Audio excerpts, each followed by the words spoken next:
नमस्कार, तेज हरियाणा की फटाफट 25 बड़ी खबरों के बुलेटिन में आपका स्वागत है। आज है 4 जनवरी, दिन सोमवार। यदि आप हरियाणा से हैं तो पहली गुजारिश, आप चैनल को सब्सक्राइब अवश्य कर लें ताकि हर अपडेट आप तक सबसे पहले हम पहुंचा सकें। तो चलिए बिना कोई वक्त गवाए शुरुआत करते हैं हरियाणा की फटाफट 25 बड़ी अहम खबरों की। किसान आंदोलन में अब तक 54 किसानों की मौत, सिंघू और टिकरी पर 4 और किसानों ने गंवाई जान। किसान कृषि कानूनों के खिलाफ 39 दिनों से आंदोलन कर रहे हैं। इस आंदोलन के दौरान अब तक 54 किसानों की मौत हो चुकी है। इनमें से कुछ ने सुसाइड कर लिया और कईयों की जान बीमारियों, ठंड और हार्ट अटैक के चलते गई है। सिंघू और टिकरी बॉर्डर पर रविवार को भी 4 किसानों की मौत होने का जो समाचार मिला है। इनमें से 2 हरियाणा और 2 पंजाब के रहने वाले थे। मौत की वजह हार्ट अटैक बताई जा रही है। एक किसान की हालत गंभीर है जिसे रोहतक पीजीआई रेफर किया गया। जानकारी के अनुसार बहादुरगढ़ के करीब टिकरी बॉर्डर पर धरना दे रहे बठिंडा के 18 साल के जशनप्रीत सिंह की शनिवार देर रात अचानक तबीयत बिगड़ गई थी। उसे सिविल हॉस्पिटल और फिर पीजीआई ले जाया गया, जहां पर डॉक्टर ने उसे मृत घोषित कर दिया। हरियाणा के जींद के जगबीर का शव ट्रॉली में मिला। वहीं वो टिकरी बॉर्डर पर ही धरना दे रहे थे। उनकी उम्र 66 साल थी। सिंघू बॉर्डर पर सोनीपत के बलवीर सिंह और पंजाब के लिधवा निवासी निर्भय सिंह शनिवार रात को पार कर मॉल के टेंट में सोए थे। सुबह जब साथियों ने जगाने की कोशिश की तो उनके शरीर पर कोई हलचल नहीं हुई। हॉस्पिटल जाने पर उन्हें मृत घोषित किया गया। 26 नवंबर से दिल्ली बॉर्डर पर हजारों की तादाद में किसान धरना दे रहे हैं। इस दौरान 54 किसानों की जान जा चुकी है। परिवार और किसान संगठन इन किसानों के परिवार को मुआवजा नौकरी दिए जाने की मांग कर रहे हैं। दिल्ली और एनसीआर के इलाकों में शनिवार सुबह से रह रहकर बारिश जारी है। रविवार को दूसरे दिन भी बारिश के बाद ठंड बढ़ती जा रही है। बारिश की वजह से कई किसानों के टेंट में पानी घुस गया है, लेकिन किसान अपने मोर्चे पर डटे हुए हैं। उनका कहना है कि जब तक मांगे नहीं मानी जाती तब तक प्रदर्शन जारी रहेगा। किसान संगठनों और केंद्र के बीच 4 जनवरी को 8वें दौर की बातचीत होनी है। किसानों के 4 बड़े मुद्दे हैं। पहला, सरकार तीनों कृषि कानूनों को वापस ले। दूसरा, सरकार ये लीगल गारंटी दे कि वे मिनिमम सपोर्ट प्राइस यानी एमएसपी को जारी रखेंगे। तीसरा, बिजली बिल को वापस लिया जाए। चौथा, पराली जलाने पर सजा का प्रावधान वापस लिया जाए। 30 दिसंबर को 7वें दौर की बातचीत 5 घंटे के लिए बातचीत के दौर बाद बिजली बिल और पराली से जुड़े 2 मुद्दों पर सहमति बन गई थी। सरकार किसानों की चिंताओं को दूर करने पर राजी है। इसके बाद किसान नेताओं ने भी नरमी दिखानी शुरू कर दी है। केंद्र से बातचीत से पहले किसानों की चेतावनी, लोहड़ी पर कृषि कानूनों की कॉपी जलाएंगे। कृषि कानूनों के खिलाफ किसानों के आंदोलन का आज 39वां दिन रहा। सोमवार को किसानों की सरकार के साथ 8वें दौर की मीटिंग होनी है। इस बातचीत से पहले किसानों ने सरकार को चेतावनी देते हुए कहा है कि अगर सरकार ने उनकी मांगे नहीं मानी तो आंदोलन और तेज किया जाएगा। सिंघू बॉर्डर पर प्रदर्शन कर रहे किसान नेता मनजीत सिंह राय ने कहा है कि किसान 13 जनवरी को नए कृषि कानूनों की कॉपी जलाकर लोहड़ी मनाएंगे और 23 जनवरी को नेताजी सुभाष चंद्र बोस के जन्मदिन के अवसर पर किसान दिवस भी मनाएंगे। सोमवार को होने वाली बैठक में किसानों के बड़े मुद्दों का हल भी निकल सकता है। सरकार समर्थन मूल्य यानी एमएसपी और एपीएमसी के मुद्दों पर लिखित में भरोसा दे सकती है। सोमवार को सरकार से होने वाली मीटिंग से पहले किसान दिल्ली की सीमाओं पर धरना शांति से दे रहे। हालांकि बातचीत सफल नहीं होने की स्थिति में आगे का रोड मैप भी तैयार किया गया है। किसान आगे का रोड मैप तैयार कर किसान समन्वय समिति ने कहा है कि मांगे नहीं मानी गई तो दिल्ली के चारों ओर लगे मोर्चों से किसान 26 जनवरी को दिल्ली में घुसकर ट्रैक्टर, ट्रॉली और दूसरे वाहनों के साथ किसान गणतंत्र परेड निकालेंगे। सिरसा के धर्मस्थल पर बड़ा हादसा, एक युवक की करंट लगने से मौत, 8 गंभीर घायल। सिरसा के गांव शाहपुर बेगू में रविवार को डेरा बाबा भूमन शाह में करंट लगने से एक युवक की मौत हो गई। इस हादसे में 8 अन्य घायल भी हुए हैं। हादसा दरअसल उस वक्त हुआ जब यहां सोमवार को आयोजित होने वाले मेले से ठीक पहले तैयारियां चल रही थी। बताया ये जा रहा है निशान साहिब का चोला बदलते वक्त इसमें ऊपर से गुजर रही हाई टेंशन तारों से छू जाने से करंट आ गया। हादसे में घायलों को वहां हॉस्पिटल पहुंचाया गया है। वहीं सूचना के बाद पुलिस ने मौके पर पहुंचकर मामले की जांच शुरू कर दी है। यहाँ पर बता दें कि गांव शाहपुर बेगू में स्थित डेरा बाबा भूमन शाह में सोमवार को मेला आयोजित होना था। इससे पहले रविवार को मेले में तैयारियां जोरों पर थी। दोपहर करीब 1:45 बजे सेवादार जब डेरे में लगे निशान साहब का चौरा बदल रहे थे तब यहाँ ऊपर से गुजरती हाई टेंशन तार से टकरा गए। इस हादसे में गांव के 32 वर्षीय राजेंद्र की मौके पर मौत होगी। वहीं डेरे के 45 वर्षीय ग्रंथी बलदेव सिंह के अलावा गांव बेगू के 40 वर्षीय शेर सिंह सहित अन्य झुलस गए हैं। हरियाणा शिक्षा विभाग की तैयारी। सूबे में मई और जून तक हो सकती है 10वीं और 12वीं की परीक्षाएं। केंद्रीय माध्यमिक शिक्षा बोर्ड यानी कि सीबीएसई की तर्ज पर हरियाणा विद्यालय शिक्षा बोर्ड की 10वीं और 12वीं की कक्षाओं को सालाना परीक्षाएं मई जून तक टल सकती हैं। मुख्यमंत्री ने 4 जनवरी को शिक्षा विभाग के उच्च अधिकारियों की बैठक बुलाई है ताकि शिक्षा से जुड़े विभिन्न मुद्दों पर गहन विचार किया जा सके। माना यह जा रहा है कि शिक्षा विभाग की ओर से किसी भी वक्त परीक्षाओं की तारीखों का ऐलान किया जा सकता है। दरअसल प्रदेश के सरकारी स्कूलों में 8वीं से 12वीं कक्षा के 8.13 लाख विद्यार्थी पढ़ते हैं। कोरोना के कारण विद्यार्थियों की पढ़ाई काफी बाधित हुई है। ऐसे में संभावना यही है कि बोर्ड की परीक्षाएं मई में हो जाएं तो इन विद्यार्थियों के लिए अच्छा होगा। शिक्षा विभाग के आला अधिकारी भी इस बात से सहमत नजर आ रहे हैं। मई में ही शिक्षा बोर्ड की परीक्षाएं हो तो बेहतर होगा। शिक्षा मंत्री कंवरपाल गुर्जर के अनुसार हरियाणा शिक्षा बोर्ड की परीक्षाएं मई जून में हो सकती है। इसके लिए जल्द ही निर्णय लिया जाएगा। सीएम ने 4 जनवरी को बैठक बुलाई है। प्रदेश में 8वीं से 12वीं तक के विद्यार्थियों को टैब्स उपलब्ध करवाए जाने हैं। इस प्रोजेक्ट के संबंध में सीएम मनोहर ने 4 जनवरी को बैठक में जानकारी प्रस्तुत करने को कहा है। विद्यार्थियों को टैब्स दिए जाने की प्रोग्रेस रिपोर्ट भी मांगी है। साथ ही अब हुई कार्रवाई की रिपोर्ट मांगी गई है। उधर उम्मीद है कि DSND जल्द ही सभी तैयारियों पूरी कर टेंडर जारी कर देगा। दूसरे दिन भी भारी बारिश के बाद साइबर सिटी गुरुग्राम में 2 फीट जल भराव।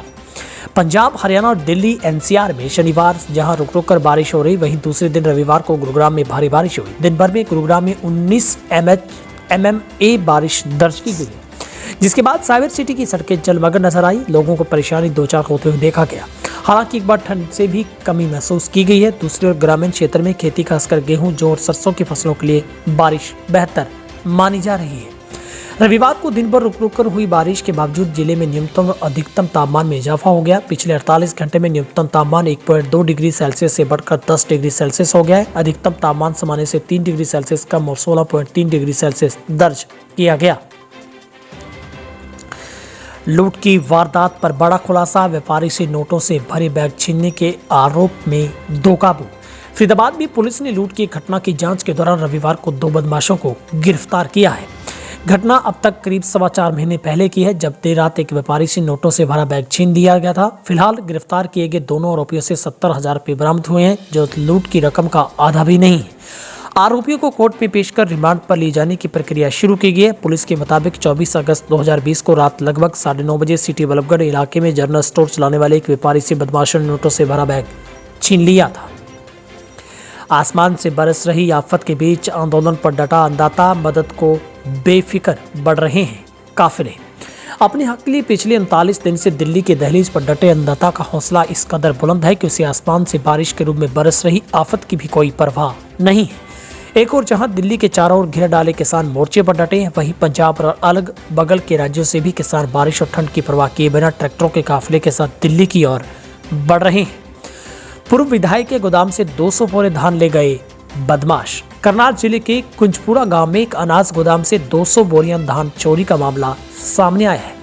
गोदाम गांव से दूर खेतों में बना है। चोरों ने यहां पहले गार्ड को बंधक बनाया, फिर गोदाम में रखी धान ट्राली में भरकर ले गए। बदमाश सुरक्षा गार्ड से रिवॉल्वर और मोबाइल फोन भी साथ ले गए। गोदाम की मालिक पूर्व विधायक सुमिता सिंह है। घटना के बाद पुलिस ने मामला दर्ज किया है। जानकारी के मुताबिक सुमिता सिंह ने यह गोदाम किराए पर दिया हुआ है।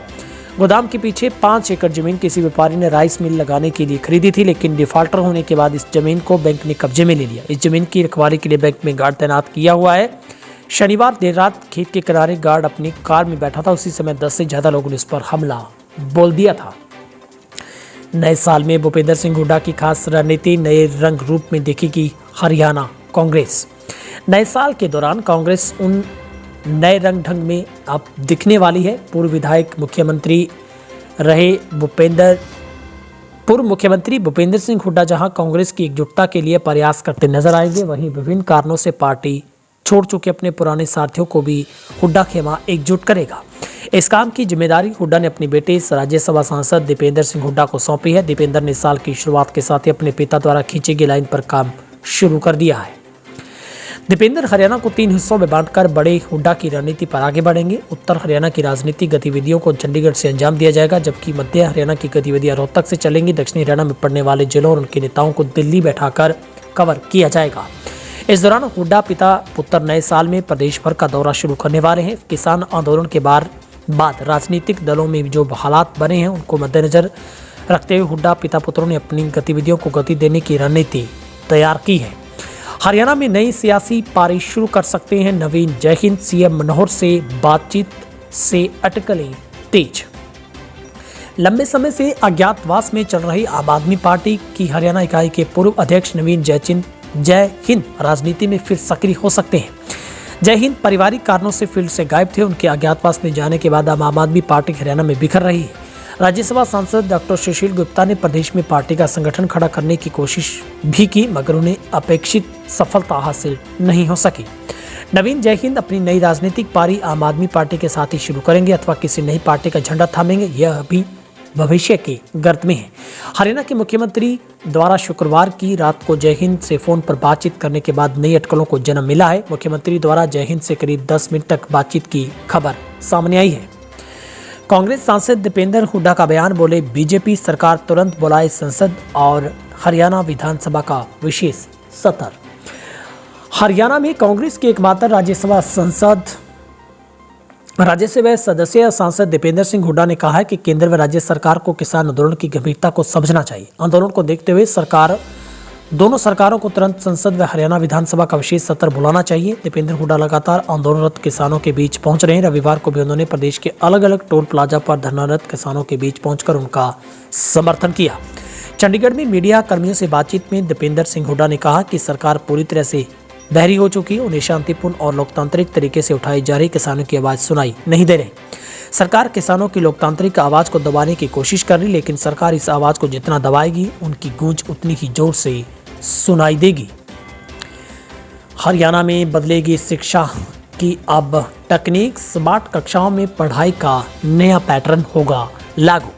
कोरोना वायरस के संक्रमण से पैदा होने के चलते हरियाणा में भले ही मौजूदा शैक्षणिक सत्र में शिक्षा स्कूल कॉलेजों में पढ़ाई प्रभावित हुई है, लेकिन महामारी ने शिक्षा क्षेत्र में बदलाव का आधार तैयार कर दिया है। नए सत्र में स्कूल कॉलेजों में नियमित कक्षाओं के साथ ही डिजिटल पढ़ाई पर जोर रहेगा। स्मार्ट कक्षा में भी नई शिक्षा नीति के अनुसार पढ़ाई का पैटर्न भी बदला हुआ नजर आएगा। प्रदेश सरकार का फोकस विशेषकर गरीब छात्रों पर होगा। विद्यार्थियों को सरकारी स्तर पर वित्तीय मदद के साथ ही चिकित्सा एवं तकनीकी कोर्स सहित उच्चतर शिक्षा के लिए बैंकों से सस्ते ब्याज पर लोन दिलवाए जाएंगे। हरियाणा जमा धन प्रत्याभूति योजना के तहत प्रदेश के शैक्षणिक संस्थानों में पढ़ रहे विद्यार्थियों को क्रेडिट गारंटी स्कीम के जरिए सिर्फ 7.5% सालाना ब्याज पर ऋण मिलेगा। ये पूरे देश में सबसे कम है। इस ऋण पर सरकार गारंटी देगी और विद्यार्थियों द्वारा लोन का भुगतान नहीं कर पाने की स्थिति में क्रेडिट गारंटी निधि से बैंकों को भुगतान किया जाएगा। राजस्थान के कई शहरों में मिले बर्ड फ्लू के पॉजिटिव केस। हिसार में अलर्ट जारी। कोरोना वायरस के बाद अब बर्ड फ्लू भी अपना असर दिखा रहा है। हरियाणा की सीमा से सटे राजस्थान के कई शहरों में बर्ड फ्लू के पॉजिटिव मामले मिले हैं। हालांकि अभी तक हिसार में इसका कोई भी मामला सामने नहीं आया। इस तरह का लुवास प्रशासन और पशुपालन विभाग दोनों ही इस प्रकरण पर नजर बनाकर रखे हुए हैं। दोनों का कहना है कि अभी तक हिसार में एक भी मामला नहीं आया है। फिर भी पशुपालन विभाग ने पशु चिकित्सकों व अन्य अधिकारियों को अलर्ट कर दिया है। उन्होंने निर्देश दिए कि अगर हिसार में एक भी केस मिले तत्काल सूचित करें, क्योंकि ऐसे संक्रामक बीमारियों पर काबू पाने के लिए सबसे पहले अलर्ट होने की आवश्यकता है। हरियाणा के एकमात्र 4 मंजिला बस स्टैंड फतेहाबाद में तैयार। शुभारंभ का हो रहा है इंतजार। हरियाणा का एकमात्र पहला 4 मंजिला बस स्टैंड फतेहाबाद में लगभग तैयार है। अब अधिकारी शुभारंभ का इंतजार कर रहे हैं। इससे शुभारंभ के साथ ही पुराना बस स्टैंड शिफ्ट हो जाएगा। इससे शहरवासियों को जाम की मुक्ति तो मिलेगी, वहीं रोजगार के नए अवसर भी उत्पन्न होंगे। हिसार रोड पर करीब 8 करोड़ रुपए की लागत से बने बस स्टैंड से सटी प्रॉपर्टी भी खूब तेजी आई है। हालांकि बस स्टैंड शहर से 5 किलोमीटर दूर है। वहां तक क्षेत्र विकसित होने में भी कई वर्ष लगेंगे। रोडवेज विभाग के अधिकारियों का कहना है कि बस स्टैंड के पहली 2 मंजिला रोडवेज विभाग खुद प्रयोग करेगी, वहीं तीसरी व चौथी मंजिल किराए पर दी जाएगी। हरियाणा में 67 लाख लोगों को लगेगा कोरोना का टीका। हरियाणा में इस साल 67 लाख लोगों को कोरोना का टीका लगेगा। इसके लिए स्वास्थ्य विभाग ने केंद्रीय स्वास्थ्य मंत्रालय के निर्देशानुसार जरूरी तैयारियां शुरू कर दी है। टीकाकरण लगाने की प्रक्रिया सुनिश्चित करने के लिए प्रदेश में पूर्वाभ्यास यानी ड्राई रन भी शुरू किया गया है। प्रदेश में एक वर्ष में लगभग 67 लाख लोगों को टीका लगाया जाएगा। इसमें स्वास्थ्य कार्यकर्ता लगभग 2 लाख, फ्रंटलाइन वर्कर्स 4.5 लाख, 50 साल की आयु से ऊपर की आबादी वाले 58 लाख, 50 साल से कम आयु के ऐसे लोग जो बीमार हैं उन्हें उनकी संख्या 28 लाख शामिल की गई है। स्वास्थ्य विभाग के अतिरिक्त मुख्य सचिव राजीव अरोड़ा ने बताया कि कोविड-19 वैक्सीन लगाने की सुचारू प्रक्रिया सुनिश्चित करने के लिए केंद्रीय स्वास्थ्य परिवार कल्याण मंत्रालय द्वारा हरियाणा में ड्राई रन की योजना बनाई गई है ताकि इससे क्रियान्वयन में आने वाली तमाम चुनौतियों की पहचान की जा सके। खेड़ा बॉर्डर पर किसानों और पुलिस के बीच तनाव, छोड़े गए आंसू गैस के गोले। जयपुर दिल्ली हाईवे स्थित खेड़ा बॉर्डर पर किसानों ने दिल्ली कूच किया है। इस दौरान किसानों का पुलिस के साथ आमना सामना भी हुआ। किसानों के रोकने के लिए रेवाड़ी पुलिस ने मसानी ओवरब्रिज के समीप आंसू गैस के गोले दागे। हालांकि किसानों के हौसले इतने बुलंद नजर आए कि किसान लगातार आगे बढ़ने का प्रयास कर रहे थे। पुलिस ने करीब 200 से ज्यादा आंसू गैस के गोले दाग चुकी है। मौके पर किसान और पुलिस के बीच तनाव बरकरार था। दिल्ली में ट्रैक्टर परेड के लिए ट्रेनिंग शुरू, महिला किसानों ने संभाला मोर्चा। 3 नए कृषि कानूनों के खिलाफ किसान दिल्ली की सीमाओं पर डटे हुए हैं, वहीं अपनी मांगों को लेकर अड़े हुए हैं। किसानों ने अब आंदोलन को तेज कर दिया है। किसान मोर्चा ने दिल्ली की प्रेस वार्ता कर ऐलान किया है कि उनकी मांगें नहीं मानी गई तो 26 जनवरी को कार्यक्रम में किसान दिल्ली में ट्रैक्टर परेड निकालेंगे। इसके लिए तैयारियां शुरू कर दी गई हैं। 26 जनवरी को दिल्ली के राजपथ पर ट्रैक्टर परेड करने के लिए हरियाणा के जींद में किसान महिलाओं को ट्रैक्टर ट्रॉलियां चलाने की ट्रेनिंग दी जा रही है। पुरस्कार के साथ मिली राशि व सुविधाएं नहीं लौटाने वालों को भेजा जाएगा कानूनी नोटिस। सामाजिक राजनीतिक उद्यमी संदीप शर्मा ने कहा कि जिन व्यक्तियों ने अपने राष्ट्रीय, राज्य, विभागीय पुरस्कारों को वापस करने का क्रम शुरू कर रखा है, उन लोगों ने पुरस्कारों के साथ मिली राशि, भत्ते, सुविधाएं अभी तक वापस नहीं की। संदीप शर्मा ने बताया कि 7 जनवरी को चंडीगढ़ में मीडिया के सामने प्रस्तुत होकर राष्ट्रीय, राज्य, विभागीय पुरस्कारों को वापस करने पर मिली राशि, भत्ते, सुविधाएं वापस करने वालों को कानूनी नोटिस भेजने का एक अभियान शुरू किया जाएगा। हरियाणा में कोरोना पर लगा ब्रेक, 98% से ज़्यादा रिकवरी रेट। हरियाणा के लिए अच्छी राहत भरी खबर है, जहां पर पिछले 24 घंटों में 218 कोरोना के पॉजिटिव केस पाए गए, तो वहीं पर 3 मरीजों की मौत हुई है। 450 लोग कोरोना से ठीक होकर घर पहुंचे हैं। वहीं पर कोरोना से संक्रमित मरीजों का आंकड़ा कुल हरियाणा में 2,63,068 पर पहुंचा। ठीक होने वालों की संख्या भी 2,57,261 पर पहुंची है। फिलहाल अब हरियाणा के गुरुग्राम, फरीदाबाद, सोनीपत और अंबाला, करनाल, पंचकुला, कुरुक्षेत्र, यमुनानगर को छोड़ दें तो बाकी सब जितने जिले बचते हैं वहां पर 8 से भी कम और 2 के बीच कोरोना के पॉजिटिव केस शामिल हुए हैं। और नूंह ऐसा पहली बार जहां पर कोई भी कोरोना का पॉजिटिव केस है वो नहीं मिला है। फिलहाल हरियाणा के लिए राहत की बात है कि हरियाणा का रिकवरी रेट 98% पर जा पहुंचा है। हरियाणा में 2 दिन और बारिश के साथ ओले गिरने की संभावना। उत्तर भारत में पश्चिमी विक्षोभ फिर सक्रिय हो गया है। इससे हरियाणा में हल्की बारिश हुई है। प्रदेश भर में औसतन 0.3 मिलीमीटर बारिश रिकॉर्ड की गई। इसमें रात तक का तापमान 2 दिन माइनस में रहने के बाद सामान्य से 3 डिग्री तक अधिक हो गया है। हिसाब में ये -1.2 डिग्री से बढ़कर 2 डिग्री पर पहुंच गया। धुंध से भी राहत मिली है। मौसम वैज्ञानिकों का कहना है कि अगले 3 दिन बारिश के आसार है। 3 व 4 जनवरी को कुछ इलाकों में तेज बारिश के साथ ओले भी गिर सकते हैं। इस अवधि में पहाड़ों पर भारी बर्फबारी की संभावना है। 6 जनवरी को फिर से गहरी धुंध छाएगी। 7 जनवरी से जब फिर हवाएं बदलेंगी तो ठंड बढ़ेगी। उधर हिमाचल से बर्फबारी होने की वजह से 70 सड़कें यातायात के लिए ठप हो गई है। अधिकतम तापमान से 7 डिग्री तक गिरावट दर्ज की गई है। 4 और 5 फरवरी को शिमला, कुल्लू, किन्नौर, लाहौल और स्पीति, चंबा में भारी हिमपात होने की संभावना है।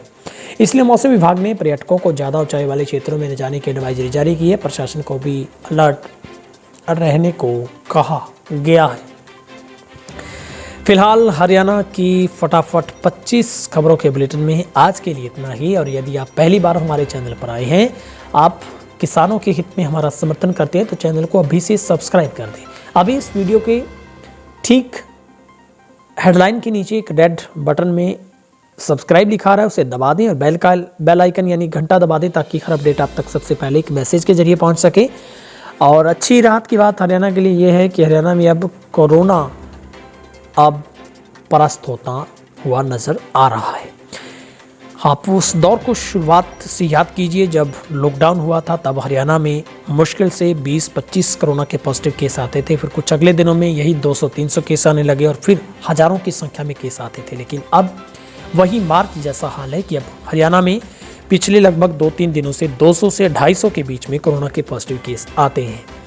और अब हरियाणा में 98% से ज़्यादा लोग ठीक हो चुके हैं, यानी अब कोरोना जैसा कोई खतरा नहीं बचा है। फिर भी स्वास्थ्य विभाग की जानकारी के अनुसार मास्क पहनना भी अनिवार्य है। आप मास्क का इस्तेमाल करें। आप बहुत सारे ऐसे और बैक्टीरिया बीमारियों से बचेंगे। कोशिश करें आप इस हैबिट को बनाकर रखें जब तक कोरोना की वैक्सीन नहीं आ जाती। और ठंड से भी अपना बचाव रखें, बच्चों का ख्याल रखें, पूरे परिवार का ख्याल रखें। और किसान आंदोलन के बारे में आपकी क्या राय है ये कमेंट बॉक्स में आप जरूर साझा करें। आप सब लोगों का बहुत बहुत शुक्रिया। 20 वर्षों से विश्वसनीय शिव पैथोलॉजी लैब नजदीक राज हॉस्पिटल मंडी डबवाली। आपका कोई भी टेस्ट, चाहे कैंसर, थायराइड, एलर्जी, कोरोना या फिर पूरे शरीर की जांच, बस एक बार सेवा का मौका जरूर दें। याद रखें, शिव पैथोलॉजी लैब नजदीक राज हॉस्पिटल मंडी डबवाली।